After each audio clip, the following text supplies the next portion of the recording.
살아가는 것입니다. 세 번째 성령을 가리켜 여기 예수님께서는 진리의 영이다 그랬습니다. 진리의 성령이다 그랬습니다. 진리의 성령이 오시면 너희에게 모든 것을 기억나게 하겠다. 14장 26절에 이제는 성령께서 너희에게 모든 것을 가르치시리라. 내가 말한 것을 생각나게 할 것이다. 이제는 예수님이 제자들을 가르치는 것이 아니라 대신 성령께서 가르치실 것이었습니다. 성령께서 예수님이 하신 말씀과 교훈들을 생각나게 해주실 것입니다. 리마인드 시켜줄 것이었습니다. 15장 26절에 성령께서 나에 대하여 증거할 거라고 했습니다. 16장 14절에 성령께서 그리스도의 영광을 나타낼 것이고요. 그리스도의 것을 가지고 알려줄 것이다. 그렇게 말씀했습니다. 여러분, 성령께서 예수님이 하신 말씀을 우리의 마음에 생각나게 하실 것입니다. 예수님의 제자들이 사실 그러했습니다. 예수님의 제자들이 예수님에 대해 잘 몰랐습니다. 다 이해하지 못했어요. 근데 나중에 어떻게 해서 예수님 십자가에 달려 돌아가신 다음에 그 다음에 성령께서 그들이 그동안 예수님 3년 반 동안 따라다니면서 들었던 것을 그들로 하여금 뭐하게 한 거예요? 다시 기억나게 한 거예요. 다시 리마인드 시켜가지고 아하, 그분이 누구구나. 그분이 정말로 그리스도 바로 그분이시구나. 그분이 바로 정말 메시아이시구나 하는 걸 그들이 깨닫게 된 것입니다. 그들이 그렇게 깨닫자마자 그 다음에는 두려움이 없어지게 된 거예요.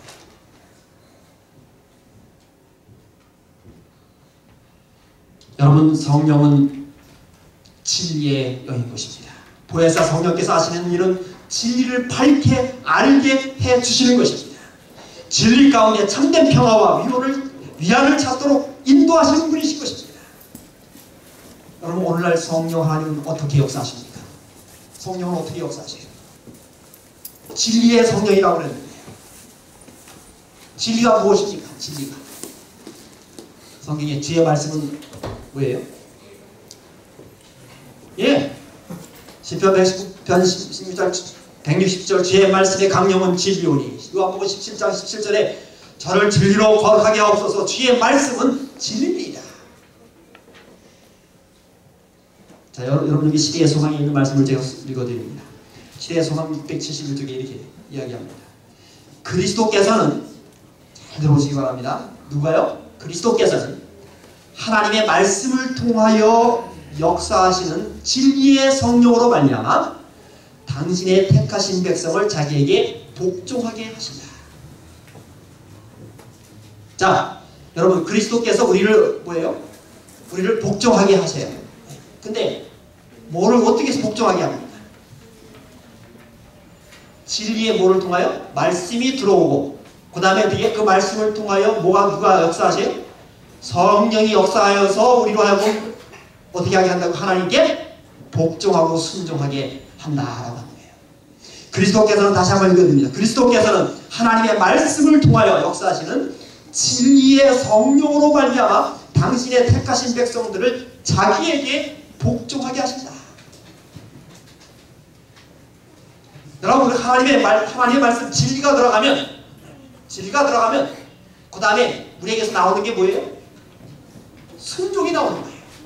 그러면 진리가 들어가고 순종이 나오는 그 과정이 뭐가 있는 거예요? 그 과정이 어떤 일이 있는 겁니까? 성령이 그 가운데서 역사하셔가지고 하나님의 백성, 즉 우리들로 하여금 어떤 열매가 나오게 한다고요? 순종하게 하는 열매가 나온다고요.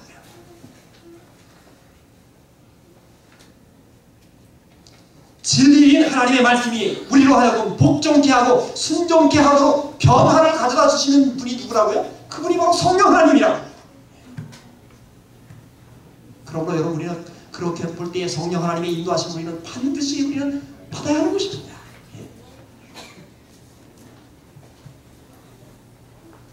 성령께서 우리 마음에 들어온 진리의 말씀으로 하여금 우리의 삶이 변화되도록 역사하시는 일을 하는 것입니다. 여러분, 진리가 순종으로 이어지지 않으면 진리는 아직 진리가 아닌 것입니다. 진리가 순종으로 이어지지 않으면 아직 그 진리는 나에게 있어 진리가 아닌 것입니다. 그것은 나에게 그냥 문자요 이론일 뿐인 것입니다. 진리가 우리의 마음에 들어와서 우리의 삶을 변화시키는 그런 작용을 일으킬 때에 비로소 진리는 더 이상 문자가 아니고 이론이 아니고 참된 진리가 되는 것입니다. 여러분, 진리가 우리의 마음에 들어오면은 그 들어온 진리를 통하여 그 다음에 성령이 거기에 역사하시세요. 그 성령이 역사하시면 우리가 순종하게 됩니다. 우리의 삶이 긍정적으로 변하고 거룩하고 고상하고 아름다운 품성과 변화를 나타내는 것입니다. 이것이 성령의 역사인 것입니다. 그래서 진리가 나에게 들어온 다음에 들어오면 그 다음에 뭐가 나오는 거예요? 예, 하나님께 순종하는 게 나오는 것입니다. 이것은 전적으로 누구의 역사예요? 진리의 성령의 역사인 것입니다. 여러분과 제 삶이 그러한 역사가 일어나게 되기를 간절히 바랍니다. 오늘날 그리스도인들의 문제는 무엇인가? 예수님을 믿는데 진리는 들어오는데 인풋은 진리가 들어오는데 아웃풋은 뭐예요? 순종이 안 나오는 거예요. 이게 문제인 겁니다. 그럼 뭐가 문제입니까? 그렇지? 진리는 들어왔는데 그 다음에 뭐가 안 나와요? 하나님께 순종케 하는 게 나온다 그랬는데 분명히 진리는 들어왔는데 이게 안 나오고 뭐가 문제? 도대체 이 시스템에서 뭐가 문제인 것입니까? 성령이 역사할 때 성령이 그에게 역사하지 못하거나 성령이 역사해도 성령의 지도하심과 인도하심에 순종하지 않는 것입니다. 거기에 문제가 있는 것입니다. 진리가 우리의 마음에 들어오는데 우리는 여전히 타락한 본성의 기질이 변화되지 않고 그대로 남아있는 것은 그 가운데 성령이 역사할 때 성령의 인도하심을 따라 순종하지 않기 때문에 그런 것입니다. 여러분, 우리에게 안식일 진리가 들어왔습니다. 그렇죠? 안식일에 거룩한 진리가 들어왔어요. 그럼 우리가 뭐가 나와야 됩니까? 네, 아름다운 순종과 아름다운 삶의 열매가 맺혀져야 되는 거예요. 근데 진리는 들어왔는데 나오는 건 뭐예요? 이게 나오는 거는 안 좋은 게 나오는 거예요. 네. 그럼 뭐가 잘못된 겁니까? 도대체 우리의 신앙이 뭐가 잘못된 거예요? 중간에 성령께서 역사하시는 그 중간 과정이 잘못된 것입니다. 성령은 끊임없이 우리에게 말씀해 주시고 우리를 격려해 주시고 이렇게 살도록 안내하고 그러는데 우리가 그것을 순종하지 않는 거예요. 여러분, 사랑하는 성도 여러분, 오늘 여러분에게 안식일의 진리가 여러분에게 들어오면 성령을 통하여 아름다운 열매가 거기에서 산출되게 되기를 간절히 바랍니다. 여러분, 그것이 없으면 안식일의 진리는 그냥 문자일 뿐인 것입니다. 그렇죠? 진리가 우리의 삶을 변화시키는 능력으로 그것이 나오지 아니하면요, 그것은 문자에 불과한 것입니다.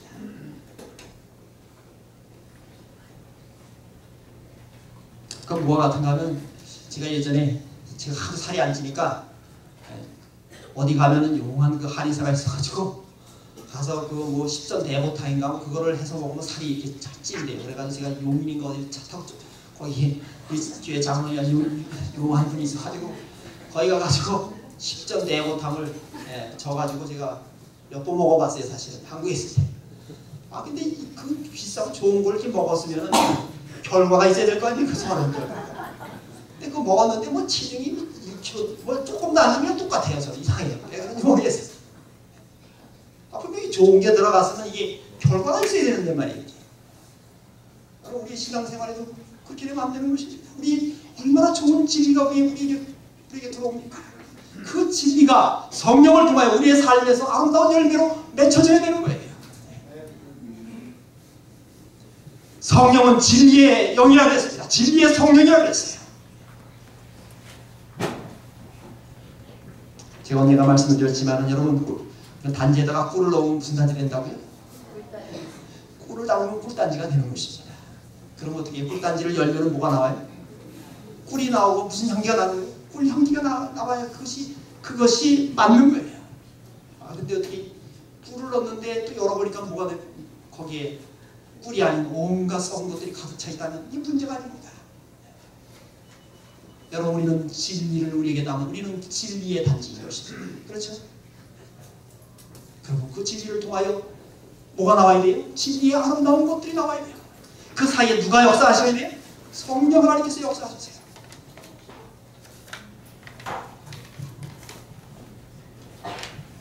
왜 그런가? 성령의 지도하심과 인도하심을 따르지 않기 때문에 그런 것입니다. 성령의 감동하심에 순종하지 않기 때문에 그런 것입니다. 성령께서 우리의 마음과 양심을 일깨우실 때에 그것을 거절하고 거부하고 자신을 굴복하여 순종하지 않기 때문에 그런 것입니다. 성령 하나님의 거룩한 능력의 지도를 우리가 받지 않기 때문에 그런 것입니다. 성령의 제재하심에 우리의 영혼을 복종시키지 않기 때문에 그런 것입니다. 사랑하는 성도 여러분과 제가 성령께서 진리의 말씀을 통하여 우리에게 말씀해 주실 때 기꺼이 순종하는 여러분과 제가 되시기를 간절히 바랍니다. 마지막으로 여기 성령 하나님은 책망하신다 그랬습니다. 책망하신다. 요한복음 16장 7절부터 보혜사 성령이 너에게 오시면 그가 와서 죄에 대하여 의에 대하여 심판에 대하여 세상을 뭐하리라? 책망하리라. 여러분, 성령 하나님께서 하시는 역할은 뭔가 하면 책망하시는 역할을 합니다. 책망하시는 역할. 근데 이 단어가 저는 그렇게 그렇게 좋은 어감을 주지 않습니다. 책망한다. 그래서 이 다른 번역 성경에는 그것을 좀 다르게 번역했습니다. 개정개혁과 개혁한글 우리말 성경은 책망으로 번역했지만 공동 번역은 이렇게 번역했습니다. 그분이 오시면, 성령이 오시면 죄와 정의와 심판에 관한 세상의 그릇된 생각을 꾸짖어 바로 잡아주실 것이다. 공동 번역은 그렇게 번역했습니다. 책망한다고 하는 말보다는 잘못 그릇된 것을 바로 잡아주실 것이다. 뭐 책망이 그거 아닙니까? 여기 또 표준 세번역 성경에도 그렇게 번역했습니다. 그가 오시면 죄와 의와 심판에 관한 세상의 그릇된 생각을 꾸짖어 바로 잡아주실 것이다. 그 헬라어 원어에도 그런 내용의 말씀이 그 뜻이 포함되어 있습니다. 잘못된 것을 발견하고 교정하다, 또 틀렸음을 입증하다, 충고하다, 잘못을 이야기해주다, 말하다, 그런 뜻입니다. 여러분, 성령 하나님께서 하시는 일이 뭐예요? 우리의 그릇된 생각을 어떻게 하는 거예요? 그분이 고쳐주시는 분이세요. 고쳐주시는 분. 너 그거 그렇게 하면 그건 안 돼. 그건 잘못된 생각이야. 그 길로 가면 안 돼. 이 길이 올바른 길이야. 이 길이 하나님께서 원하시는 길이야. 그 길은 멸망의 길이야. 그렇게 알려주시는 역할을 하시는 거예요. 죄에 대하여, 즉 무엇이 죄인지를 우리에게 지적해 주시는 분이십니다. 의에 대하여, 정의에 대하여, 무엇이 의로운 것인지, 무엇이 불의한 것인지를 우리로 하여금 깨닫게 하고 올바로 가도록 우리를 인도하시는 분이세요.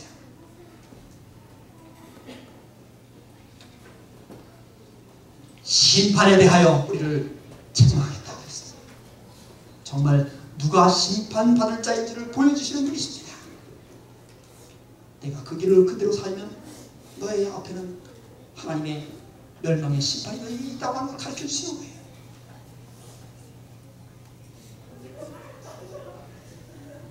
악인은 그 길을, 불의한 자는 그 생각을 버리고 여호와께로 돌아오라. 나 주 여호와가 말하노라. 내가 어찌 악인의 죽는 것을 조금인들 기뻐하냐? 그가 돌이켜 그 길에서 떠나 사는 것을 어찌 기뻐하지 아니하겠느냐? 사랑하는 성도 여러분, 오늘 성령의 인도하심을 따르고 순종하는 삶을 살게 되시기를 간절히 바랍니다. 여러분, 그렇게 우리가 살면 어떤 열매가 맺혀지겠습니까? 그렇게 살면은 말이에요, 진리가 나에게 들어오고, 그 다음에 그 진리를 통하여 성령 하나님이 나의 마음속에 역사하셔서 또 역사하실 때 그것을 순종하고 따르고 기꺼이 그의 지도하심을 따르면 우리의 삶에서 어떤 열매가 맺어집니까? 맺혀지게 될 것입니다. 그래서 갈라디아 5장 22절 23절에 성령의 열매는 뭐라 그랬어요?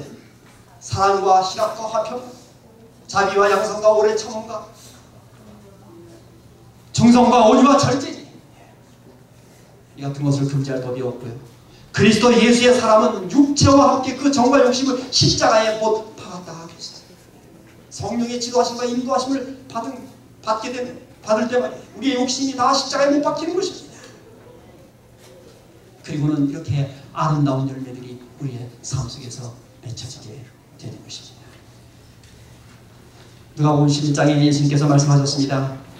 주기도문을 가르쳐 주셨어요. 너희는 이렇게 기도하라. 그러면서 거기 한 이야기를 해줍니다. 어떤 친구가 와서 한밤중에 와가지고 떡을 달라 그러죠.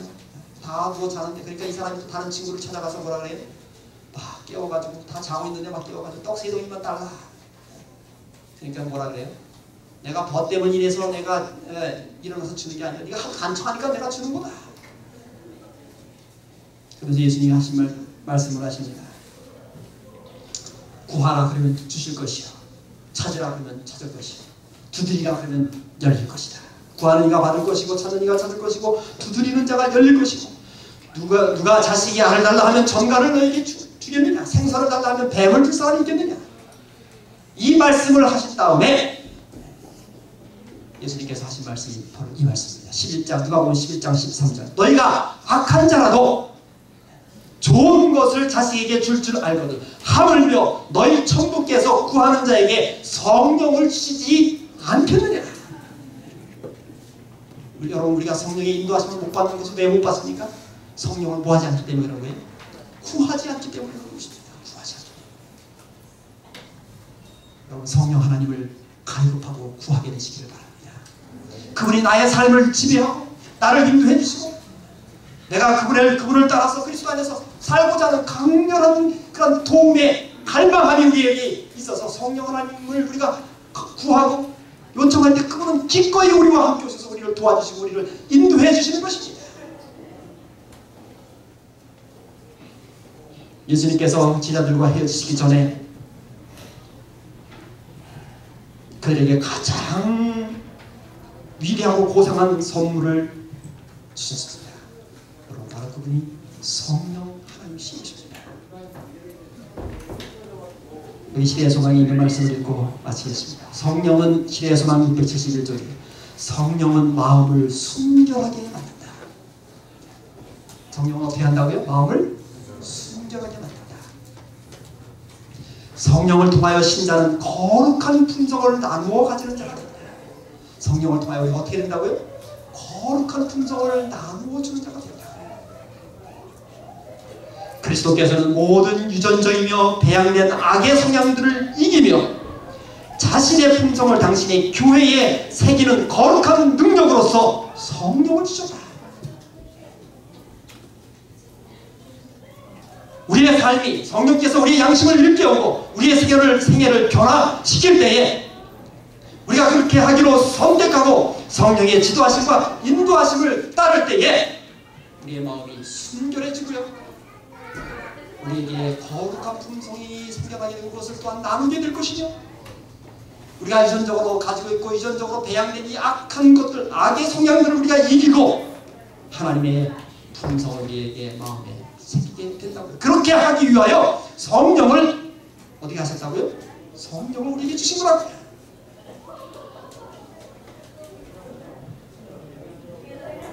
사랑하는 성도들이시여, 우리는 성령의 음성에 귀 기울이지 아니하고 그대로 살지 아니하고 내 주장과 내 방식대로 그냥 살게 될 때 우리는 하늘을 잃어버리고 말 것입니다. 겸손하게 하나님을 섬기고 하나님의 은혜의 시도를 기다리는 사람들은 성령께서 그와 더불어 함께 일하실 것입니다. 성령을 통하여 하나님의 형상이 우리들에게 재현되도록 하나님께서 그렇게 하신 것입니다. 말씀을 마칩니다. 성령은 우리가 그리스도께로부터 받은 최고의 선물입니다. 예수 그리스도는 성령을 통하여 영원토록 우리와 함께 계실 것입니다. 지금도 성령은 우리와 함께 계십니다. 그분은 진리의 영이라고 했습니다. 진리를 가져다주는 삶을 우리에게 줄 것입니다. 그 진리를 통하여 우리가 그리스도 안에서 변화되는 삶을 우리에게 줄 것입니다. 성령은 책망하는 일, 즉 잘못된 것을 바로 잡아주는 역할을 하시는 분이시죠. 성령께서 우리의 잘못을 바로 잡고 깨우쳐 주실 때에 우리는 그 성령의 인도하심과 지도를 따라서 순종하는 삶을 살게 될 때에 우리는 아름답게 그리스도 안에서 변화될 것입니다. 요한이 말했어요. 성령이 교회들에게 하시는 말씀은 뭐라고요? 귀 있는 자는 성령이 교회들에게 하시는 말씀을 들을지어다. 여전히 오늘도 성령께서는 교회와 우리에게 말씀하십니다. 오늘 그 성령의 음성에 따라